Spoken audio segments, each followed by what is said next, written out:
Bonjour and welcome back to my channel. Today we'll be talking about the 2016 release of Ariana Grande's Dangerous Woman. Now when this album came out, she arguably went from being a big pop star to one of the pop goddesses of the decade. And she continued that success until current day.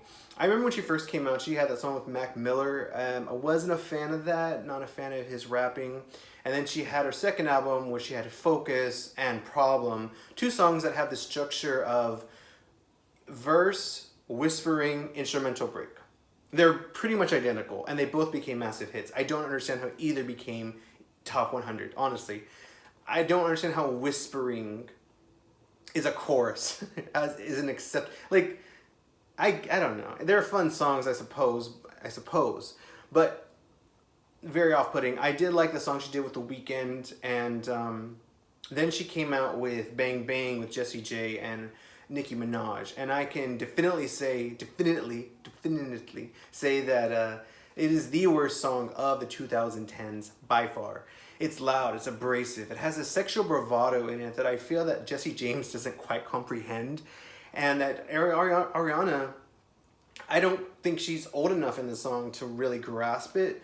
And then Nicki Minaj has a verse where it's actually clean. There's nothing really about sex. The whole song is about how amazing they are, how aggressively amazing they are in bed, how it's going to change your life. But then Nicki comes in and it's cute.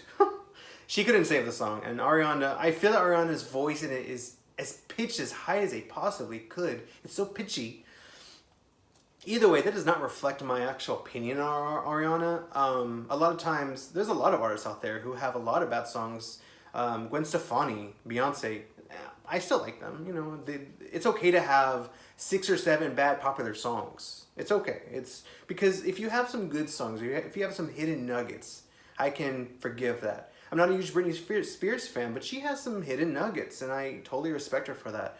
And Ariana's like that, I would say. Like, focus more on the album than on the singles, because usually that's where you can find the best stuff. There's other artists I would argue, like Katy Perry, who are just no good albums, no good singles. It's just lose-lose. But with Ariana, I feel like you got to give her a chance if you're not impressed by her mainstream material.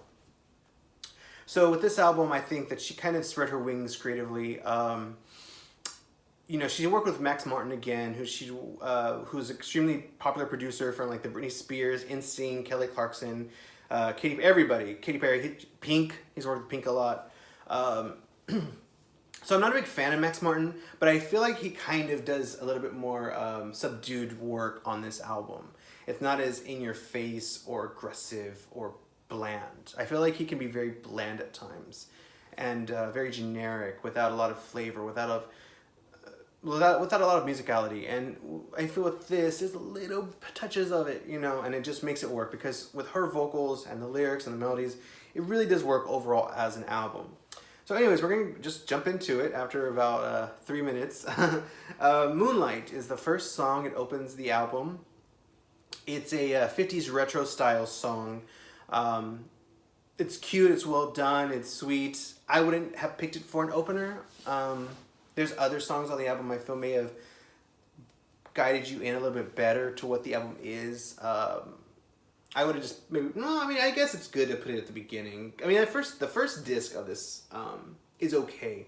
Moonlight is a good song, but it's just not for me. I'm not a big fan of the 1950s music.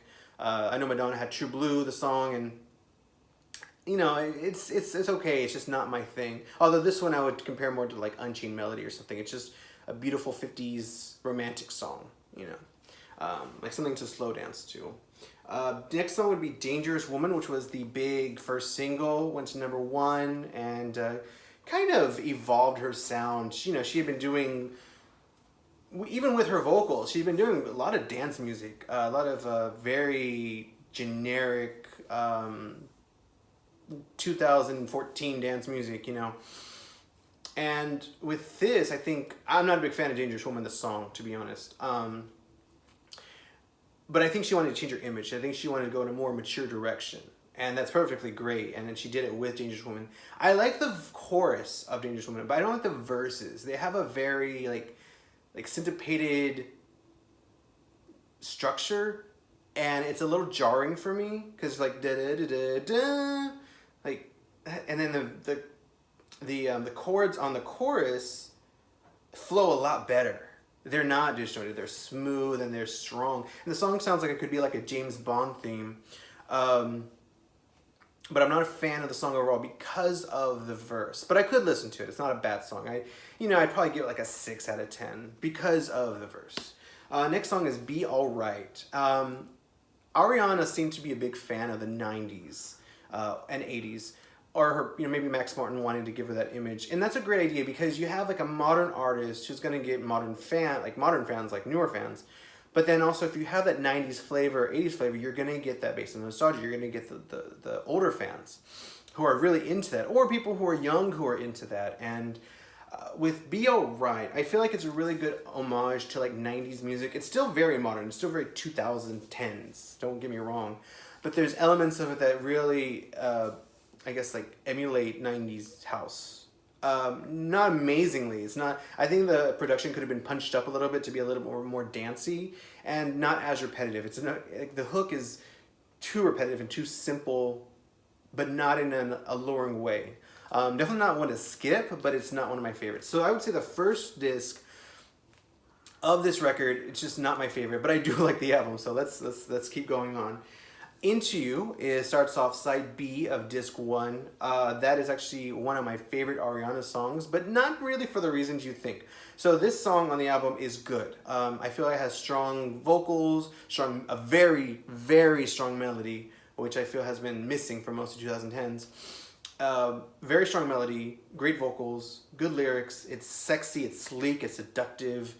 But there is a 80s remix on YouTube, and you might have heard of it. If you haven't, please look up Ariana 80s. It is amazing. It is amazing. It's gorgeous. They take it's kind of like a 80s Quiet Storm pop rock funky beat. The person on YouTube doesn't do remixes professionally, and he made the song 8 million times better. Because the production on the album version is very crunchy. It's zzz, zzz, during the chorus. And I think it needed something a little smoother for the background. And that's my thing about 2010s. And little break here. I feel like 2010s wasn't very smooth in terms of music. Even R&B, I would argue. There's just something about 60s to 2000s, there was a lot of smooth music, whether smooth R&B, smooth pop, lush productions. And that era of 2010s really just missed on that. Everything became so pop without any flavor from the producer. Instruments pretty much none, You don't have any saxophones, you don't have pianos as much. I mean, I know they still have them, but they don't have them nearly as much as they did before, and that's a shame. So when you listen to the 80s remix of Into You, it's just gorgeous. It's amazing. And you don't really have to be a huge fan of 80s music to enjoy it. It's just really well done. And then the Into You song by itself is just really good. I just feel like it could have been a bit better produced, a bit smoother for the album itself, because it's a really great lyrical melody, vocals. That is amazing. It's just the production's not. I would give it a 9 out of 10 just because the production isn't all of what it could be, but it's definitely one of her best songs and one of her best vocals. Also, there's a maturity in it that I feel like she really lacked in Bang Bang. It's a very sexual song, but she sounds like she knows what she's talking about. There's a seductiveness to it that's sorely lacking in Bang Bang. The next song is Side to Side with Nicki Minaj. This became a massively big single. Into You wasn't actually a big, massive hit. I loved it, and I thought it should have been a big hit, but it wasn't, it wasn't number one. And at the time, she was so big, it kind of feels like it should have been number one. Anyways, but Side to Side was, her massively second biggest single from the album. It's actually not the second single, I'm sorry. But it's the second big single from the album. Has a Caribbean vibe, and it sounds a lot like God Is a Woman. A lot. This is another. I think if she has a major hit, I think maybe her producers are like, hey, let's do it again. But not just like again, they literally like copy themselves. And I understand songs sound alike if they're cohesive, but these are little like I kind of feel like she rips herself off sometimes. Either way, I do like Side to Side. It's a good, fun, cleanly produced song. When I say clean, I mean like it's fresh, it's funky, it's it's funky fresh. Not my favorite song of hers or Nicki Minaj's, but I feel it's successful in what they're trying to execute, and harmless, basically harmless. Nothing really bad to say about it. Doesn't blow my mind, but it's a good song, and it does flow with the album. You wouldn't think it would because of none of the other songs are Caribbean vibe or ocean life, but it's good. The next song is Let Me Love You. This song was done with Lil'Wayne. I'm not a fan when pop artists have Lil'Wayne or Pitbull on their album. Lil'Wayne seems to be everywhere, or he did, and that was extremely annoying because I'm not quite sure. I haven't been convinced that he's a super talent and worthy of that kind of attention. You know, I'm not gonna say, oh my god, he's not Tupac, because he's not, but I feel like he's overhyped because of the lack of amazing rappers of the past decade. So you have like, it's kind of like when Kanye came out. Kanye came out whenever rap was kind of becoming so commercialized, and then he got all the acclaim because, oh, he's doing something a little different. I feel like Lil Wayne kind of benefits from that as well. I mean, they have their merits, whatever, but I kind of feel he ruins the song a little bit. Like I think you can probably find a version without it, like an edit. But Let Me Love You is actually a good song. It's a little more hip hopish, trap music. It's good. I like it. It's just his rap kind of destroys any possibility of me enjoying it to the fullest. He also did a song with I'm Into You by J-Lo, and they actually have no rap edits on YouTube, and you know that I'm there. Anytime there's a no rap edit, I'm there. Anything with Pitbull or Lil'Wayne, I need a no rap edit. I need it. So the next song I would say is one of the best songs on the album, and as a whole I would say it's the best song on the album as is, which is Greedy. Greedy is a fun, funky, fresh song. It has a very 80s vibe to it, and it was also done on RuPaul's Drag Race as a lip sync. Again, I don't know the season. I know I've seen it like 3 times, like the whole series, but I can't remember seasons or lip syncs, unless it's like Jujubee or Nina Bonina Brown, which I'm a big fan of Nina Bonina Brown. I wish she would have won that. I know she had issues and everything, but I wish that she would have won that season because she was by far the most talented on that season. And same thing with Jujubee, and they're just great. Anyways, back to Ariana Grande, not RuPaul's Drag Race. Greedy is an amazing song. And again, surprise, it has a 90s remix on YouTube done by a different remixer. Again, an unofficial remixer. It is amazing. It is like the best thing you'll ever hear by Ariana Grande. Even if she like lasts for like 100 years, it's gonna be the best moment for her. It's a deep house remix. It's very... I wouldn't even compare it to like Finally by CeCe Peniston or Gypsy. It's its own thing. Like it sounds like 90s house, but I can't really pinpoint what 90s house it sounds like. Maybe like Frankie Knuckles or Joey Negro or something like that. It's really great. Anyways, the remix, check it out. Just type in Ariana 90s Greedy. But the song itself is amazing, and I think it's the strongest on the album because of the production. Supports the song. It doesn't overtake it the way that Into You's production kind of seeps into it. This one does not do that. And I think it's the best song on the album. Definitely, if you don't like, and it wasn't a big single, so if you haven't heard it, I would check it out. And if you don't like Ariana because you hated Bang Bang and you don't like 7 Rings and you're sick of Thank You Next, I would check out that song because it's a little bit of a hidden gem. You know, and I love those. I love hidden gems. Next song is Leave Me Lonely, which was done with Macy Gray. Macy Gray's voice, I don't know if you remember Macy Gray. She was from the early 2000s. She sang the song I Try, which was a pretty big hit on radio, and the album did pretty well. Kind of surprised she didn't stick around a little bit longer in the mainstream. Um, anyway, so Macy Gray's voice before was a unique voice, very distinct. It's more distinct now. It's more. She sounds very different. I had to like, whoa, is that her? It's her. It's a good song. It's a very dramatic song. Not my favorite. It's a little bland and dramatic. So it's bland and dramatic. Like the production is dramatic, but the melody and the structure of the song is a little bit bland. It's a little bit simple. But when I say simple, I don't mean simple like singing songy. It's just maybe like first drafty.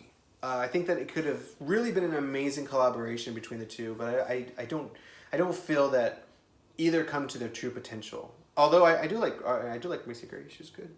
Next song, Every Day with Future. Now this is the worst song on the album, without a doubt. It is loud and abrasive, just like Bang Bang. The song is about her getting good love or good shit from her boyfriend every day, and the chorus is Future saying every day over and over and over and over and over. That's it. That's the song. Every day, every day, every day, every day. It is horrible. I'm surprised they released it. It's really bad. I'm sure that there's fans of it, and let me know your opinions on the song and such. But I really just did not like it. It's not for me at all. It's it's one of the weaker songs. And it's the weakest song. Not as bad as Bang Bang, but it's pretty bad. I remember I listened to the first song. I was like, wow, this is shockingly bad. Next song is Sometimes. Now, this is where the album kind of really becomes cohesive. And I would say this is like a really good album for vinyl because it's a very cohesive album overall, where maybe the songs don't stand out as much at like first listen, but overall like they blend together really well, really beautifully, without sounding the same. You know how I was talking about how Focus and Problem very much sound the same. They sound like the same song. This album is more like every song after that kind of has like this smooth R&B pop, but still 2016 production. So it's a good mix. So it may not be like, let's say you're into, Quiet Storm or smooth R&B. It's not exactly what you're looking for, but it's definitely the closest you're gonna get. And I think that she does it really well. Songs like I Don't Care and Sometimes, they have that like demure feeling, demure emotions. And her vocals are very well. I think her vocal styles on these songs are among her best, and like I feel like she's an amazing vocalist, but I also feel sometimes there's a little of immaturity in her vocal construction and how the way she sings things in those. I'm like, okay, I want to see where Ariana's gonna do like in 10 years, and see how her vocals are gonna mature, because I feel there's a lot of potential there. And I feel like she hits that potential a lot, but then other times I feel like sometimes she's going for a hit and it becomes a little too swaggish, and I don't feel like she's a swaggy person. But yeah, Sometimes and I Don't Care, amazing songs, great ones to wash out every day. They're two separate songs, but they kind of go together in terms of just sound and the vibe. The next song is Bad Decisions. Again, it's probably the second worst song on the album. It's about making bad decisions. It's not bad. It's not a horrible song. It's just a little... like, she's pandering to, like, people who... like club people or like people who just want to look cool, want to look bad. I'm cool. Like, I feel like it's pandering. Like to have for them to have an anthem. I don't necessarily like. She doesn't come across that way. It's too swaggish for her, if that makes sense.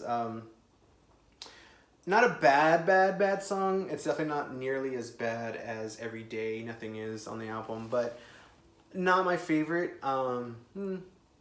Next song is Touch It, which is a really, really good song. Again, like if she has a bad song, the next song is going to be really good.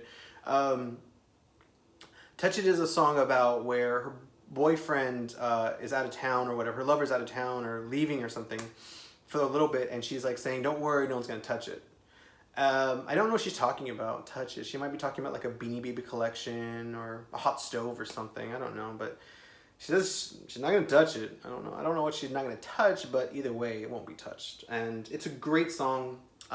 Again, more demure, more laid back, chill. And I like that. It's like something you could like get ready to, or have some drinks with friends. Like just, relax. Like I like when artists can just relax sometimes, and definitely she does that here. It's a great song. The next song is actually two songs in one. It's called New Better and Forever Boy. They do blend together. They're both a little forgettable. It's one song. I'm not a big fan when someone does two songs in one spot. Diana Ross did that in 1973 on her Touch Me in the Morning album. There's a song called Brown Baby. It's an amazing song. It's actually one of her best songs. If you haven't checked out Brown Baby by Diana Ross, please do so. It's a socially conscious song, and it has a very Marvin Gaye type vibe, basement, bass, and guitar. It's very beautiful. But then it's blended together with this other song called Save the Children, and it's cheesy and sappy and bad, and you're like, why did later on the expanded release of Touch Me in the Morning for CD and streaming, they released the alternative mix of Brown Baby as one song. So it's one like 3.5-minute song. So as originally as it was recorded, not meshed together. Anyways, I'm saying this because I mean, these songs, both of them, both of them are kind of not impressive, but they're not bad. After Touch It and before the other song, they really blend together. So at least for a good vinyl experience, if you can get over bad decisions. Thinking of You is the last song on the album, and it's very 2016. It's very smooth. It's very chill.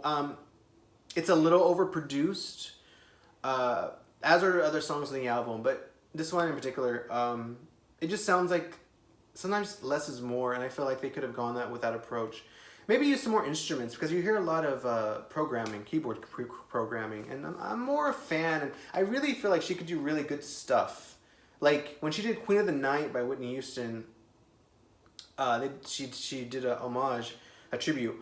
It was just so amazing to see her like let loose and work with real instruments, and it really fit her. I think she's a real product of like that era of like just talent that needs authentic instruments. And of course, it's just a marketing thing. Like, it's no different, I mean, marketing yourself as electronic pop as opposed to organic or, like funky pop or instrumental pop, it doesn't change like the legitimacy of the music. It's just my personal preference, Either way, definitely check this album out. If you're a fan of Ariana, but you haven't just for whatever reason, or if you are not a fan of her, like I said, check out Greedy. And check out Greedy the remix on YouTube, and you'll have fun.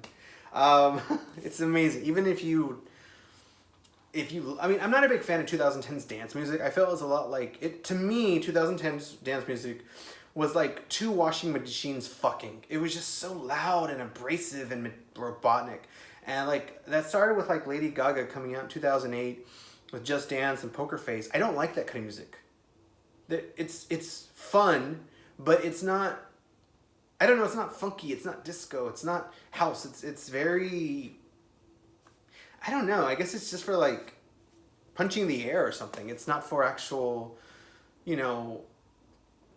dancing, getting down, getting down. So either way, back to Ariana again. Definitely check out the album. Let me know what you think in the comments about the album. And let me know if your favorite songs or your least favorite songs. I actually love to hear people's least favorite songs. I'm a very negative person. I love that. And let me know what you think about the review. Like if you liked the video, and if you loved it, please subscribe. And do donate to my Patreon, which does not exist, so I can buy more vinyls. Again, that Paula Abdul one from my last review, I want it. Just kidding.